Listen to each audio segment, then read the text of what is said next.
Olá, seja bem-vindo a mais uma aula do curso de Geografia Bíblica para Todos. Eu sou o professor Alberto e eu já estava com saudades em ministrar aulas de Geografia Bíblica para vocês.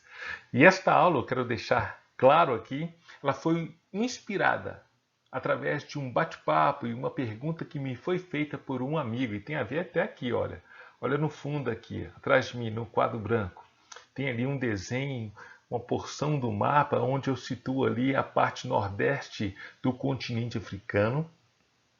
Sim, tem a ver com o Rio Nilo, Delta do Nilo, onde ali, biblicamente, nós temos a terra de Gozen, ou Gozen, como alguns preferem pronunciar, terra de Ramsés. Nós vamos relacionar todas essas informações, inclusive com o nascimento de Moisés. Então, ó, gostou da aula? Vai ser bacana. Então, pega aí o seu lápis, sua caneta, seu bloco de notas, seja ele digital ou em papel, para você não perder nada desta aula. Ah, antes de ir para a aula, quero chamar a atenção. Você que já é o nosso aluno na plataforma e ainda não acessou o nosso grupo no Telegram, corre lá. Volta lá no início, na plataforma, no Comece por Aqui. Tem um link lá do Telegram, onde você pode acessar e ter acesso a várias informações que eu coloco neste grupo. E é o nosso canal de conversação, ok? Tem muitos materiais ali no grupo que não estão na plataforma, ok? Então, ó, te espero lá. Vamos para a aula? Sem mais delongas? Quando a família de Jacó se mudou para o Egito, foi-lhe designada como moradia a terra de Ramsés.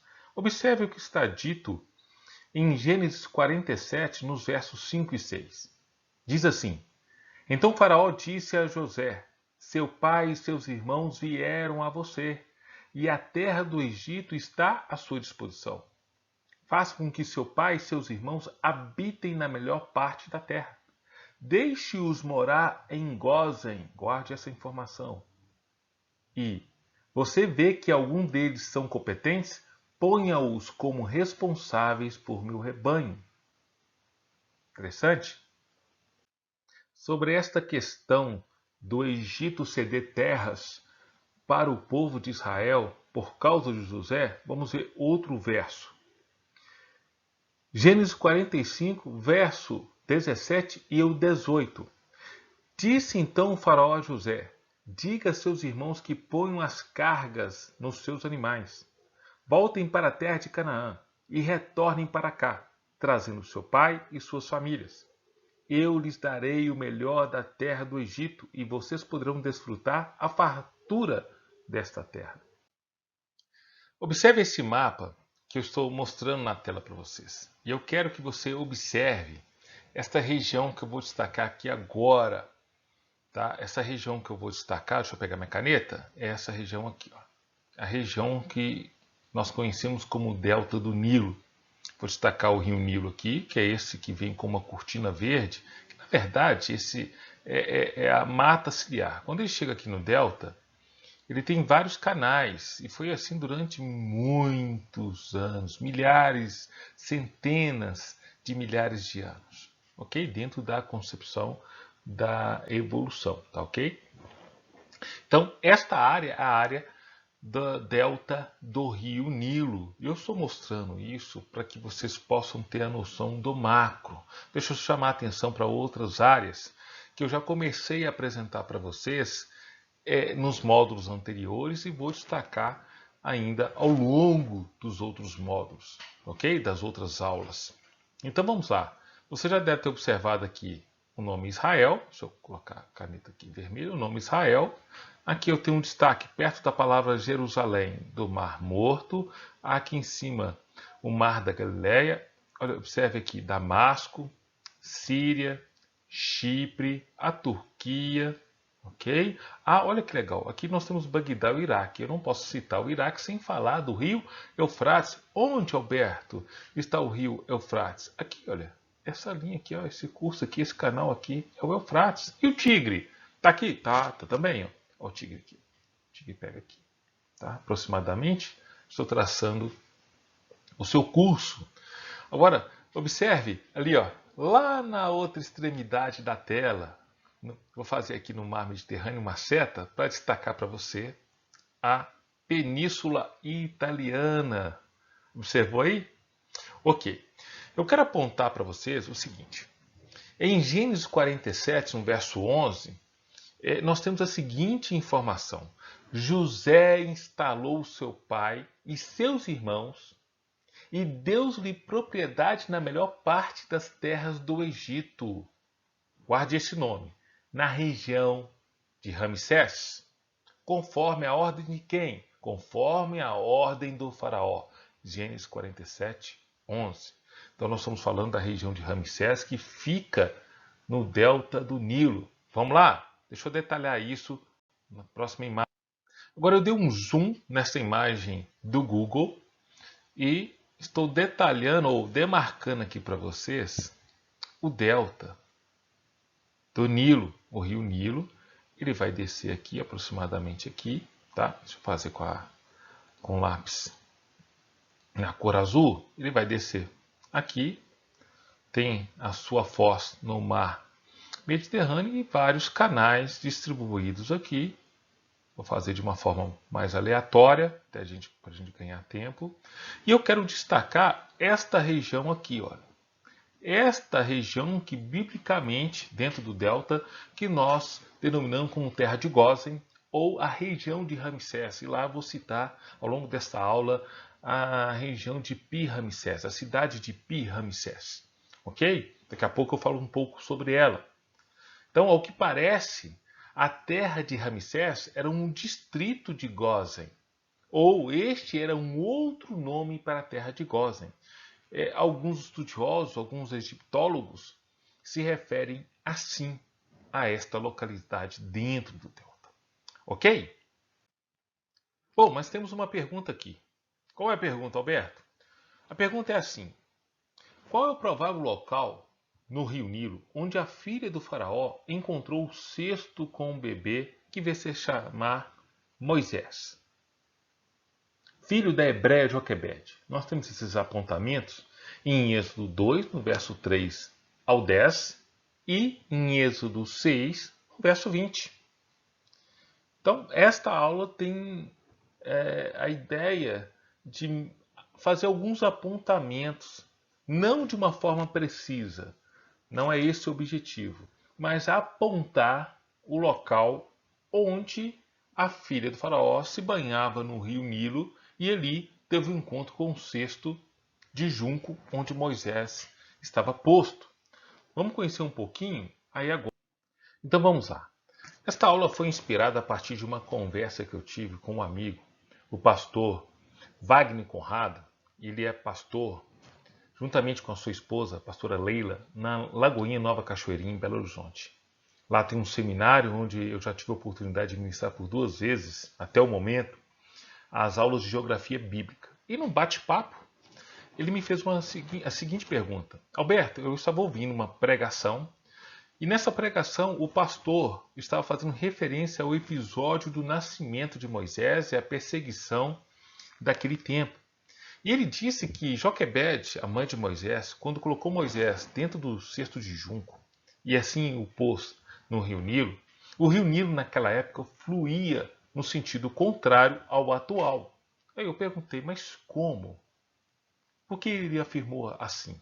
Na pregação, esse pastor disse que a família do faraó ou residia em Mênfis, deixa eu marcar aqui, ó, Mênfis, ou em Tebas, ou seja, na porção mais amontante da terra de Gósen. Onde fica a terra de Gósen? A terra de Gósen fica aproximadamente aqui, onde eu estou apontando com esse X. Terra de Ramsés, terra de Gósen, dentro da área do delta do Nilo. Ok? Então o rio, ele fluía no sentido contrário, ou seja, seria esse aqui o sentido, estou fazendo de verde aqui, ó, o sentido do rio. Ou para chegar em Tebas ou em Mênfis. Eu falei assim, não tem sentido. Assim, ele acredita nisso, até dizendo por 2 pontos. Primeiro, a distância onde os hebreus residiam e a localidade da casa ou do palácio de governo do faraó daquele tempo. Segundo ponto que ele afirmou na pregação é que a região ou ponto do rio Nilo onde a filha do faraó se banhava era uma região muito bem guardada pelos soldados egípcios. Era uma região guardada e o local onde ela se banhava tinha a presença de guardas, além das servas da filha do faraó, que possivelmente estavam ali com ela acompanhando na hora do banho. Então, durante todo esse trajeto aqui, o bebê desceu, entre aspas, né? A gente vai entender que subiu a montante em direção à nascente e ele fluía nesse sentido ao contrário, né? Ao atual. Eu falei assim, não é possível. Eu falei assim, então me explica. Faça uma aula. Eu falei assim, ok. Vou preparar um material, vou pesquisar e vou trazer. Então eu busquei algumas informações muito importantes, descobri informações muito relevantes para esta aula, coisa até que eu não sabia e vou compartilhar com vocês. Ok? Então vamos lá? Primeira coisa que eu quero apresentar para vocês aqui, tá? É a citação de um professor chamado André Henke. Ele tem até alguns livros, deixa eu pegar um que está perto aqui, que eu adquiri. É um livro chamado Aqueles da Bíblia, André Daniel Henke, que é exatamente esse aqui. Ó. Opa, este. Ele tem outros livros, outros da Bíblia, os outros da Bíblia, é um outro livro também que eu adquiri. E ele tem aqui informações importantes a respeito, inclusive, do povo egípcio. Vale a pena, já fica uma recomendação dessa aula. Este autor diz o seguinte, que o livro de Êxodo indica que havia uma separação em classes no Egito. A gente sabe disso porque a gente viu esse tipo de assunto na nossa vida escolar, né? Lá nas aulas de história. Então, a classe operária, a classe dos religiosos, do clero, ok? Então, a classe operária. E em bairros, ele afirma ainda, em bairros controlados, onde as parteiras, os soldados, o povo circulava. Demonstrando assim que o período de escravidão no Egito não era com os hebreus presos e acorrentados, mas este povo estava sob um controle civil egípcio com relativa liberdade de circulação e privacidade. Sobre este ponto, este assunto, vamos falar mais à frente. Agora, vamos conversar sobre o sentido inverso do curso do rio Nilo. Geologicamente, não há evidências que o rio Nilo fluía no sentido norte-sul. No entanto, algumas evidências apontam que o rio sempre seguiu rumo ao norte, sem desviar do seu curso.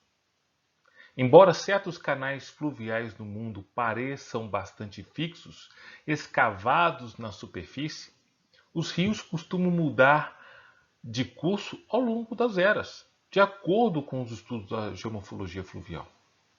Agora entenda bem, as mudanças climáticas e acidentes geológicos podem alterar completamente a configuração e mesmo o sentido do fluxo de um rio, de um canal fluvial. No entanto, este não é o caso do rio Nilo.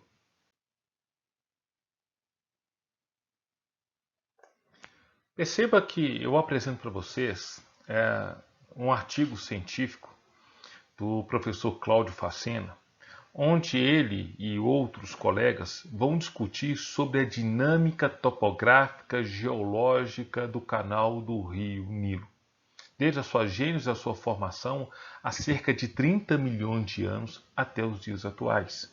Tá? Esse artigo está aqui logo abaixo na plataforma, na barra de anexos, está em PDF, você vai poder baixar este e outros artigos que eu vou citar aqui nesta aula, tá ok? Logo após essa aula você pode baixar. O professor Cláudio, ele vai discutir sobre a dinâmica da formação e a gênese e evolução do rio Nilo ao longo de 30 milhões de anos. Ele vai estudar os sedimentos, vai estudar a estrutura e os alinhamentos geológicos das rochas, as suas estruturas, os seus dobramentos, principalmente nas elevações que surgiram ao sul do Egito, né, na região ali do Sudão, da região da Tanzânia, Uganda. E ele chega até a mencionar que o rio Nilo pode ter sido formado há cerca de 40 milhões de anos. Então são estudos que estão em avanço, estão em continuidade. Tão breve eu acredito que nós teremos mais informações sobre a gênese do Nilo. No entanto, ele afirma em seu artigo que o sentido manteve-se o mesmo, de sul para norte. Não variou muito nisso. As suas margens sofreram alterações ao longo dos 30 milhões de anos. Tá? Ele variou, mas o sentido manteve-se o mesmo. E que outros artigos que vocês poderão baixar logo depois para estudar um pouquinho sobre a geofísica do Rio Nilo, sua evolução, sua estruturação ao longo dos tempos, das eras. Observem agora esta figura. Essa figura apresenta um mapa com a bacia do Rio Nilo. Ele foi extraído do primeiro artigo, o artigo do professor Cláudio Facena, que eu mostrei para vocês. Você vai poder conferir aqui no anexo, onde está delimitado a bacia do Rio Nilo. E essa área em verde aqui, deixa eu pegar o meu pincel, aqui, ó. Essa área em verde aqui é a área do território egípcio, da nação egípcia. Então ele delimita toda essa área que estou demarcando em azul aqui como a bacia hidrográfica do rio Nilo. Então ele vai passar aqui pela região da Eritreia, região da Etiópia, do Quênia, Uganda, Tanzânia, Burundi, Ruanda e por aí vai. República Democrática do Congo. E algo que nós vamos perceber é que esta área é uma área que é instável geologicamente. Note que nós temos aqui a sequência do Lago Vitória. Deixa eu marcar aqui em vermelho, ó, um traço vermelho, a sequência do Lago Vitória. Futuramente, essa área toda vai separar o chifre da África. Roberto, o chifre da África? A África tem um chifre? Sim, sim. Aquilo que a gente chama de chifre é exatamente essa área aqui onde está a Somália, tá?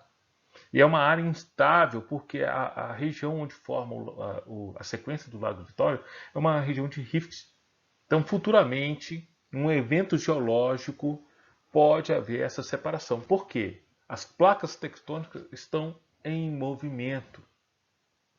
Então, este é um outro assunto que a gente pode conversar, caso haja necessidade, caso vocês queiram saber mais, pode mandar essas informações que eu posso preparar uma aula sobre isso, tá? Aí vai a mesma questão lá da falha de San Andreas, na região da Califórnia, nos Estados Unidos.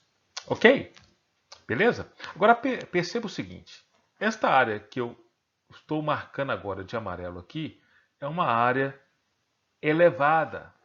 As placas se movimentaram e essa área de amarelo que eu estou marcando aqui, ela passou por modificações, ela foi elevada, criando uma topografia favorável para que o rio pudesse seguir no sentido sul para norte, nesse sentido. Ok? Como os artigos que eu mostrei para vocês. As terras altas da bacia do Rio Nilo, que fica na região do Planalto Etíope, se elevaram a cerca de 30 milhões de anos. Alberto, onde que fica? Me mostra no mapa? Sim, mostro para vocês. É exatamente isso aqui, ó.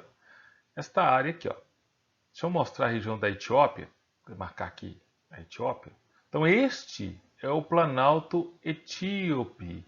Ele foi gerado há cerca de 40 milhões de anos.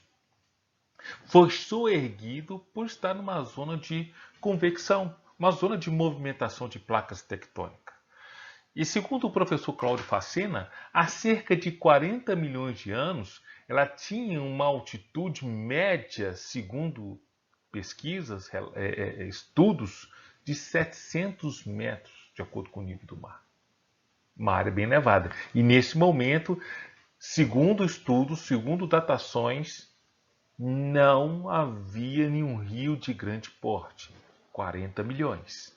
Então o rio Nilo vai surgir aí, segundo o artigo, entre 40 e 30 milhões de anos.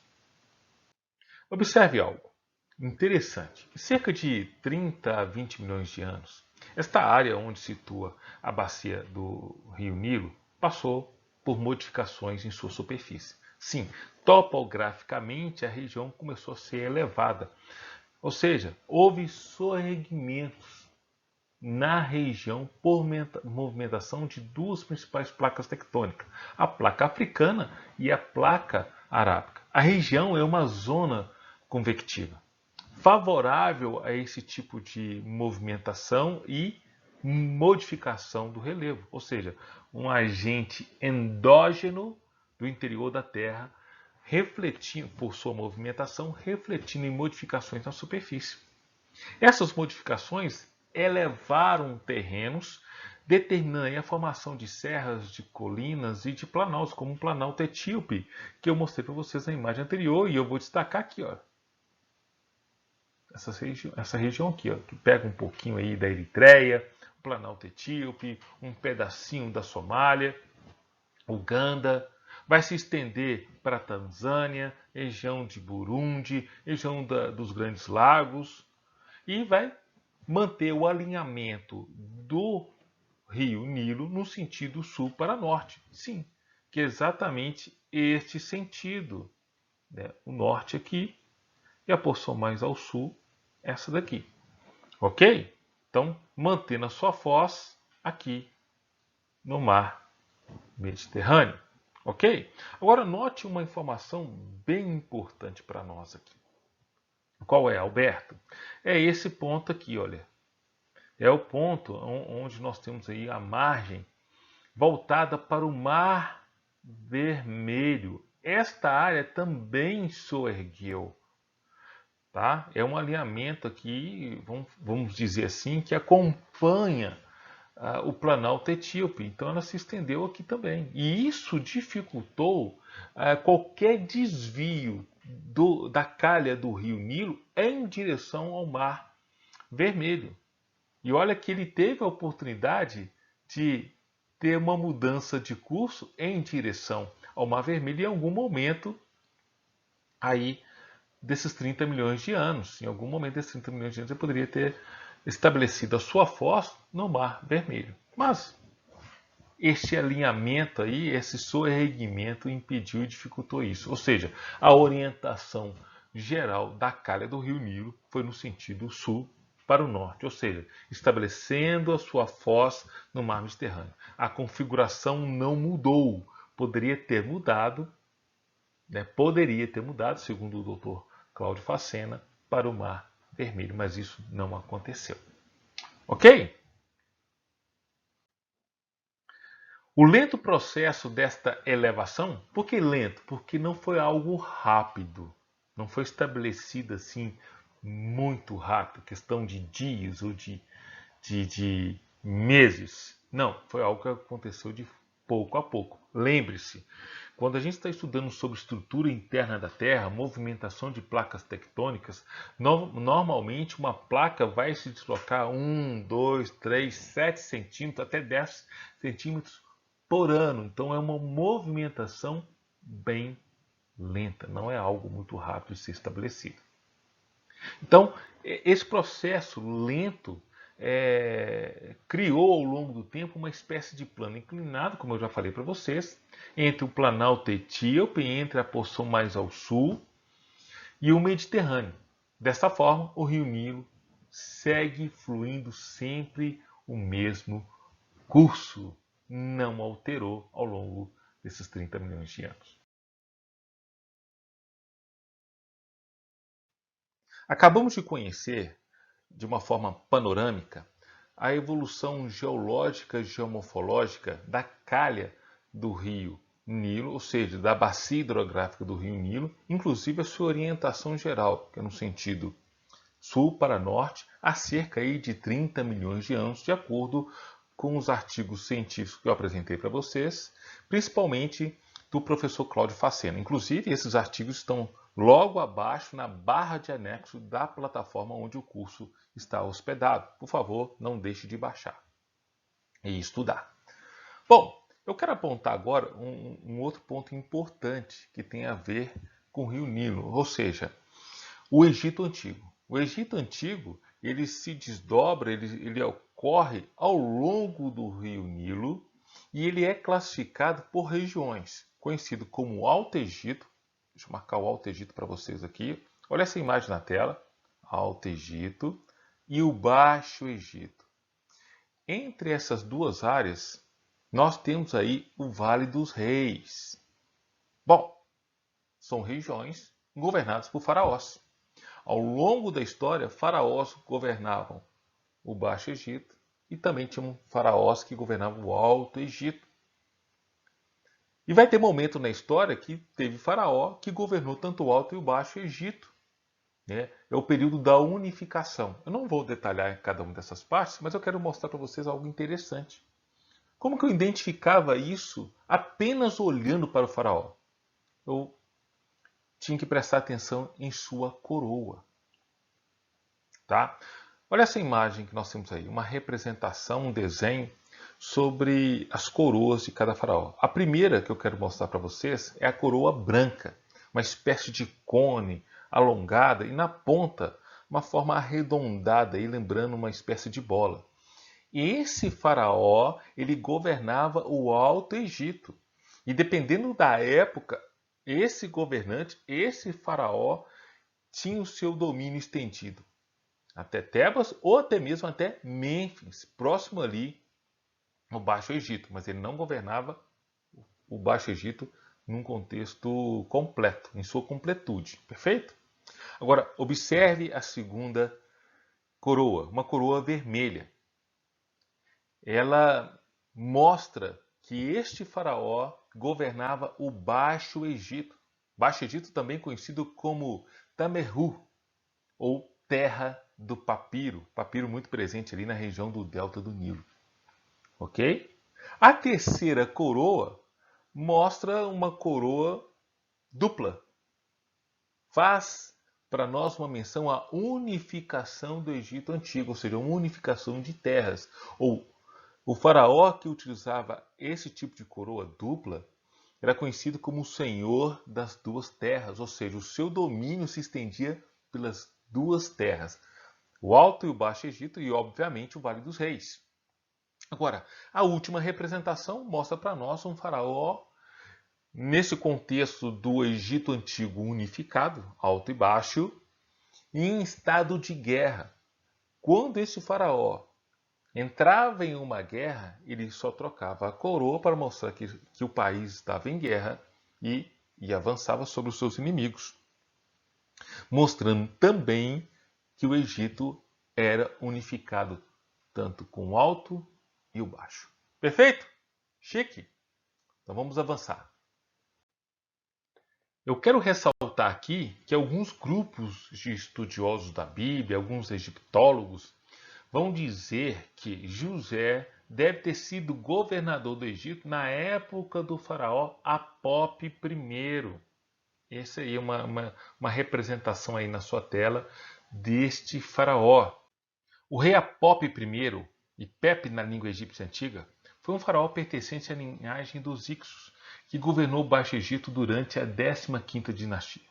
Embora Apop I tenha governado o Baixo Egito, este faraó era dominante, era influente em quase todo o Egito. Ou seja, a sua influência política e administrativa pegava tanto o Baixo quanto o Alto Egito, ou seja, pegando inclusive o Vale dos Reis. E este faraó, como ele era de origem Ixa, ele mantinha boas relações, relações pacíficas com os nativos do Egito.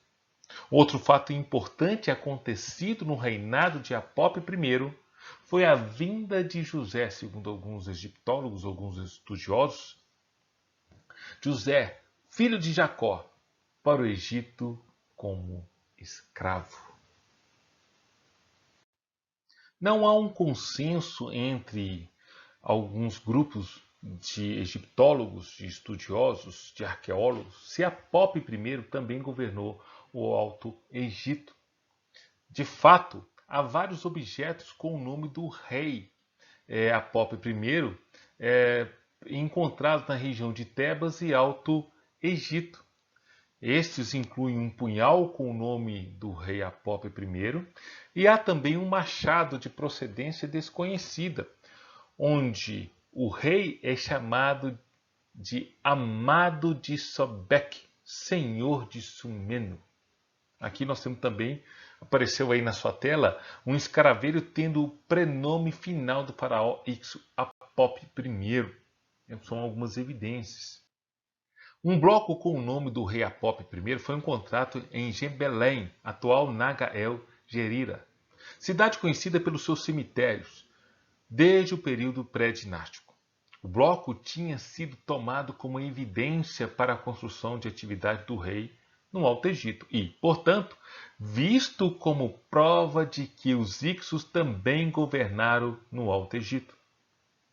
No entanto, o bloco não é muito grande e muitos estudiosos afirmam, hoje, que poderia ter ido para Gebelém após o saque da capital pelos Ixos, e não é prova de reinado no Alto Egito.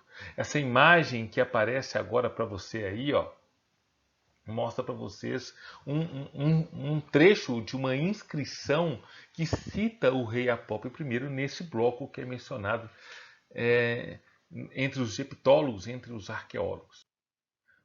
Outros egiptólogos estudiosos apontam para outro faraó na época que José esteve no Egito.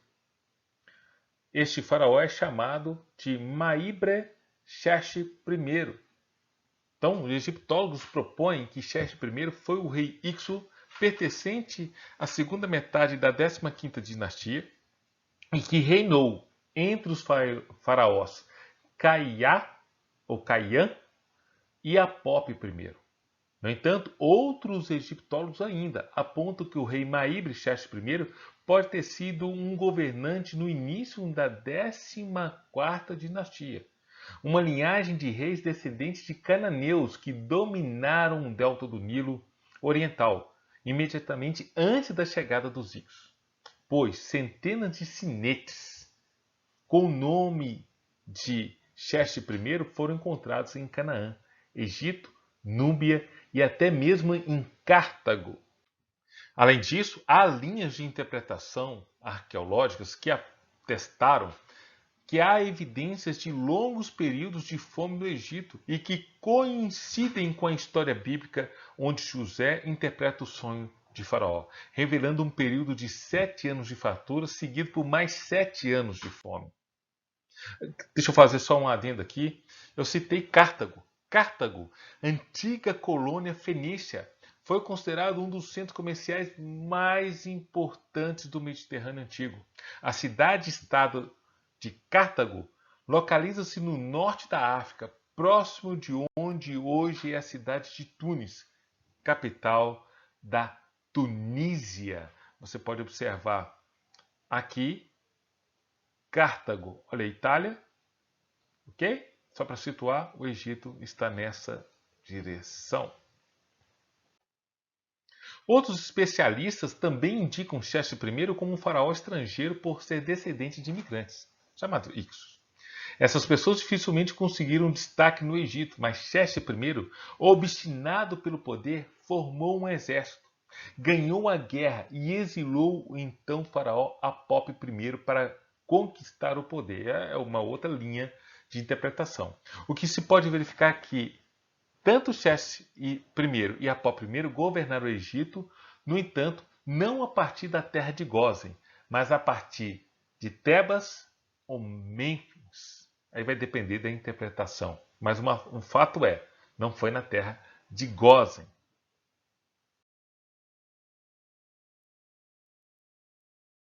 Vamos dar o nome do faraó agora, tá? Presta atenção para você acompanhar o raciocínio. O nome Ramsés aparece na Bíblia hebraica em Gênesis 47, verso 11. Anota aí.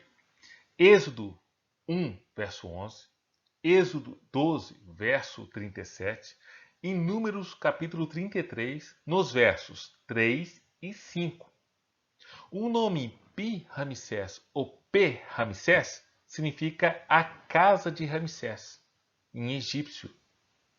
Ramsés vem do egípcio Ra-Msés, ou nascido de Ra, onde Meses, nascido de, é também a raiz para o nome de Moisés.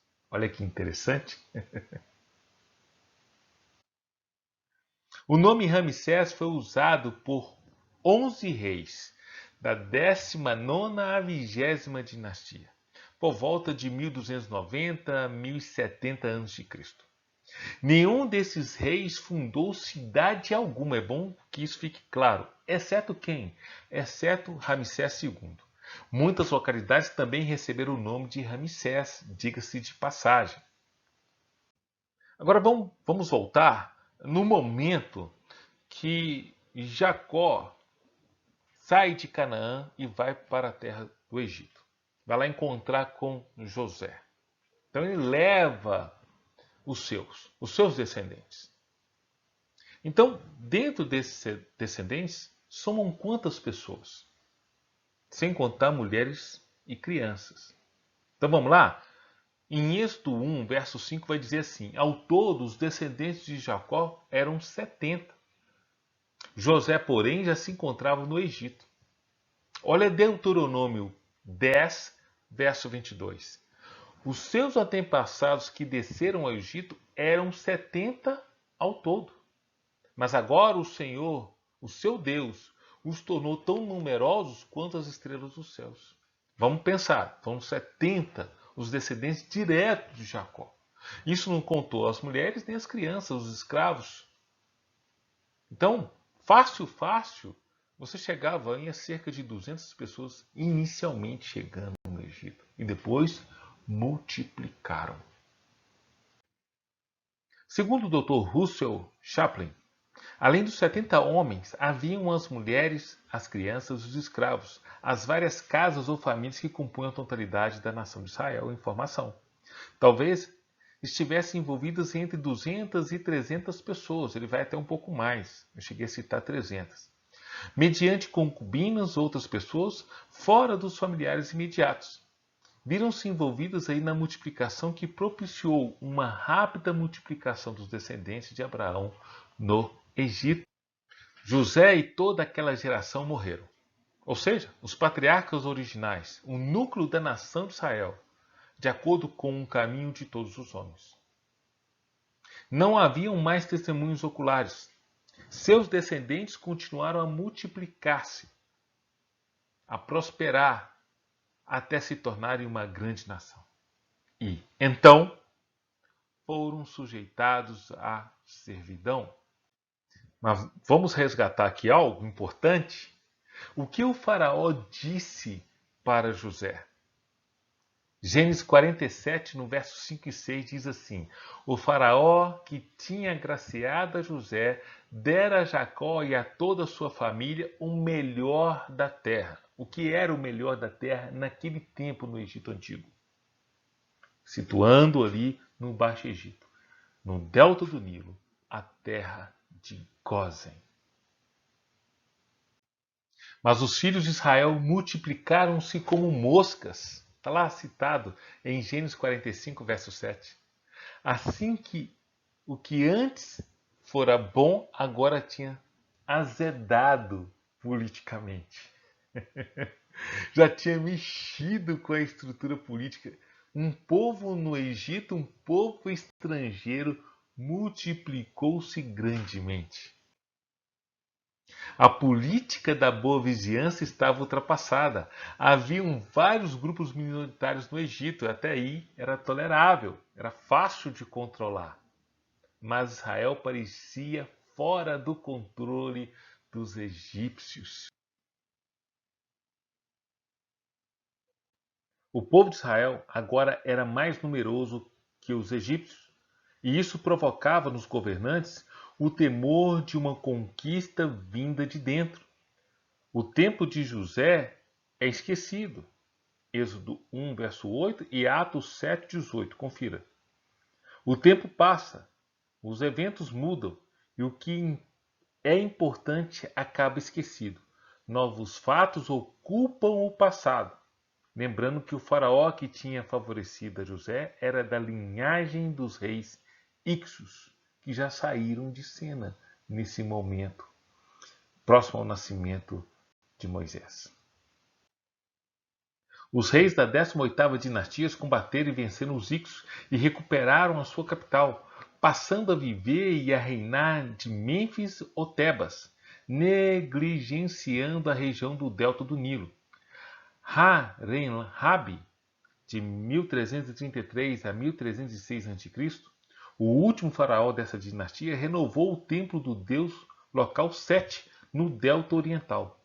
Sete I, 1305 até 1290 a.C., faraó da 19ª dinastia, sucessor de Ramsés I, construiu ao norte da antiga cidade de Avares, de onde se originava a sua família, um palácio de verão.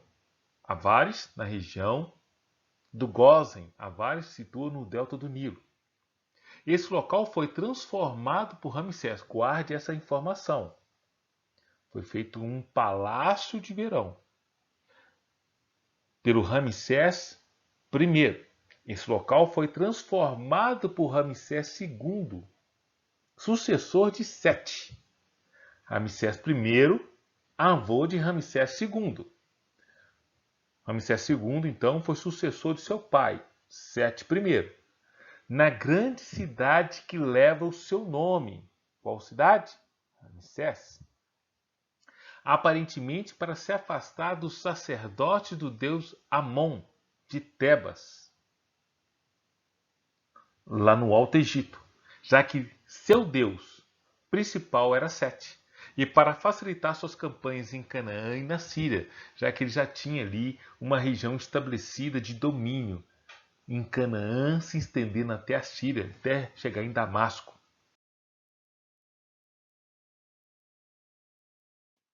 A decisão de transferir seu governo e residência de Tebas para o extremo norte pode ter sido motivada por razões geopolíticas. Os estados vassalos orientais dos egípcios estão situados muito mais próximos, assim como a fronteira do império com a hostil Palestina. Diplomatas e informações chegariam ao faraó mais rapidamente.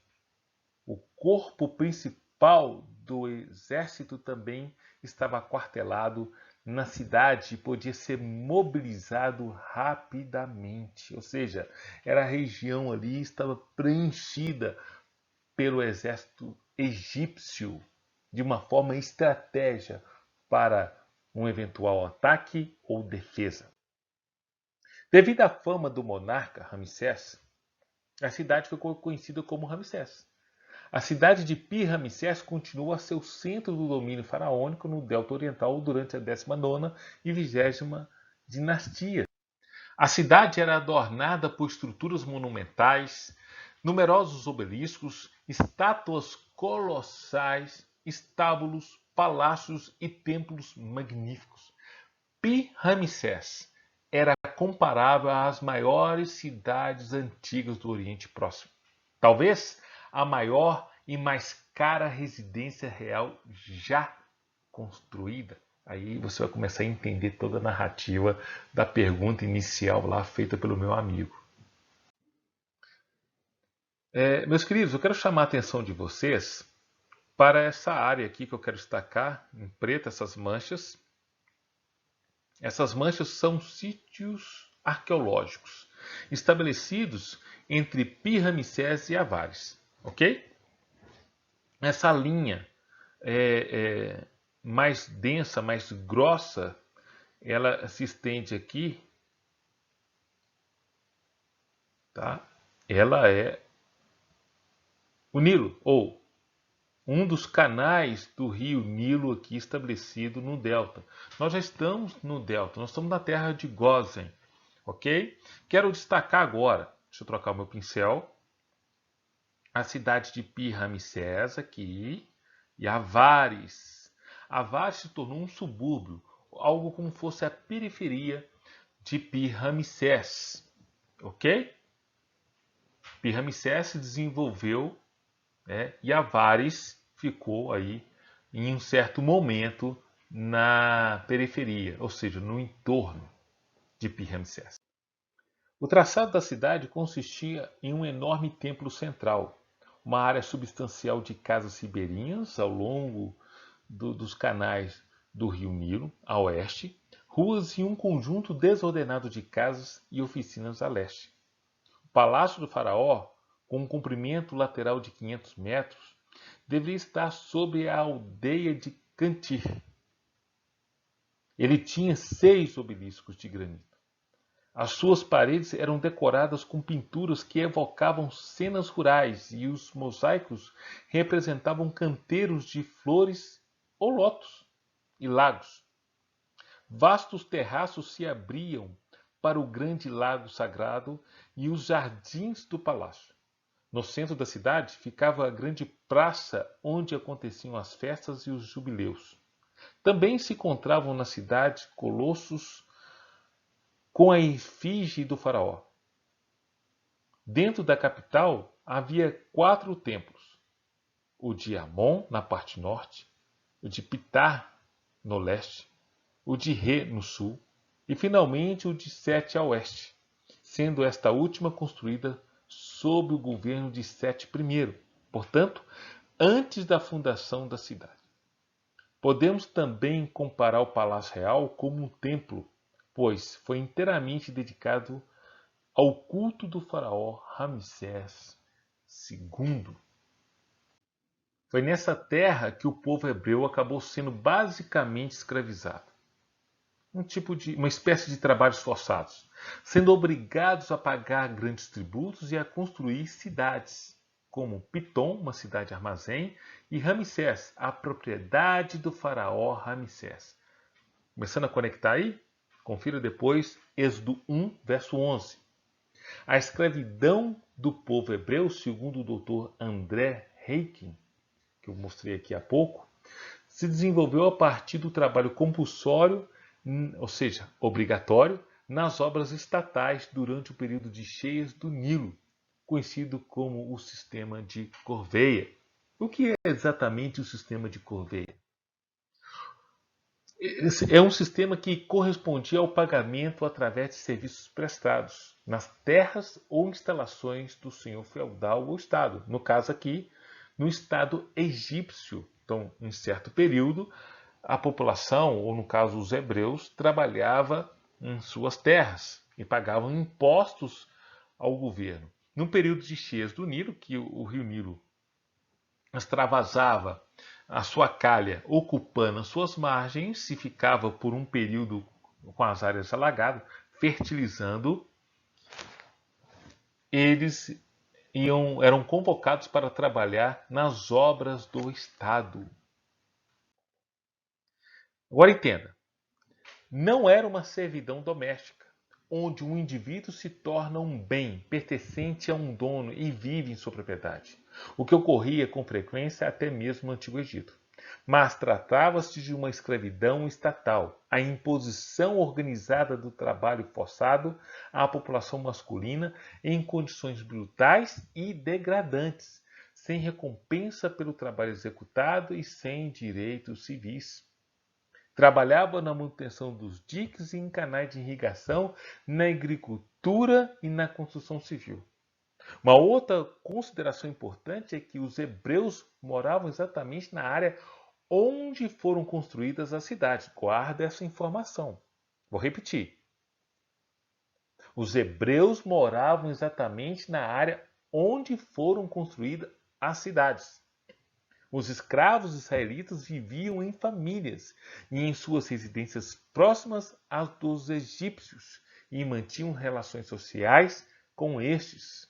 Confira Êxodo 3, verso 22, Êxodo 11, verso 2 e Êxodo 12, no verso 35. Agora observe essa imagem. Aqui cabe um destaque. Pi-Ramsés só deixou de ser a residência real aproximadamente em 1130 a.C. Por quê? Quando um dos canais do rio Nilo, junto a Ramsés, essa cidade, passou por assoreamento e forçou os faraós da 21ª dinastia a construir uma nova capital. Tanis se tornou a nova capital e nunca foi chamada de Pi-Ramsés. Onde está Tanis? Deixa eu mostrar para você Tanis aqui. Deixa eu ressaltar. Aqui está Tanis. Tanis. Na Bíblia hebraica, no Salmo 78, verso 12 e verso 43, faz referência à Idade do Ferro. O nome utilizado para descrever o local no primeiro milênio a.C. é a planície, campo ou região de Zoan, o equivalente ao hebraico de Tanis. Zoan significa Tanis. Uma outra informação que eu quero trazer para você interpretar aqui nessa imagem são as áreas de pântano ou alagadas, que é exatamente o que está na legenda aqui. São essas áreas achuradas aqui, olha. Essas áreas aqui são áreas pantanosas, áreas inundadas aqui no delta do Nilo. Olha, perceba aí os canais naturais do rio Nilo. Perfeito? Vamos lá. Vamos caminhar para o final da nossa aula. Observe em Êxodo 2, no verso 2. Lá tem um relato do nascimento de uma criança. Esta criança receberia o nome de Moisés. Os pais de Moisés esconderam no máximo que puderam, cerca de 3 meses. Eventualmente, a sua existência chamaria a atenção de alguma autoridade, ou até mesmo um vizinho qualquer poderia jogá-lo no rio Nilo em obediência ao decreto do faraó. Confira lá em Êxodo 1, verso 22. O trecho de Hebreus 11, verso 23 diz que esse ato dos pais de Moisés foi um ato de fé. Eles conservaram por cerca de 3 meses Moisés em sua residência sem que ninguém soubesse. A criança foi deixada em um cesto de junco calafetado com betume e deixado no carriçal, à beira do rio Nilo. Confira Êxodo 1, verso 3. Ou seja, entre as hastes de papiro. Trata-se de uma planta muito comum às margens do Nilo e muito presente na região do delta do Nilo. Nessa região aí de Pi-Ramsés, nessa região da terra de Gósen.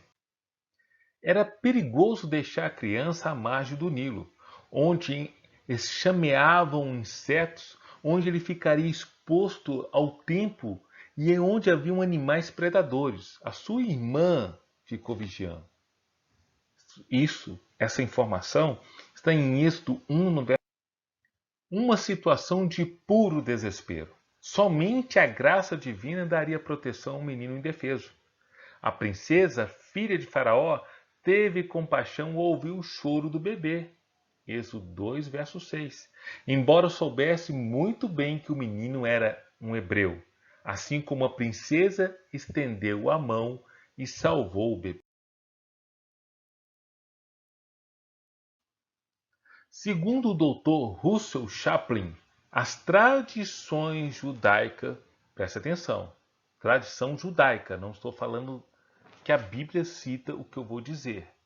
As tradições judaicas fantasiam a história dizendo que a filha do faraó era leprosa, mas ao tirar o cesto de dentro da água ficou curada, motivo pelo qual ela exerceu a sua autoridade como filha do rei do Egito para ficar com a criança. Ou seja, a tradição judaica menciona um milagre que aconteceu com a filha do faraó quando ela encontrou a criança, Moisés, dentro do cesto e o tirou dali, ficando curada imediatamente.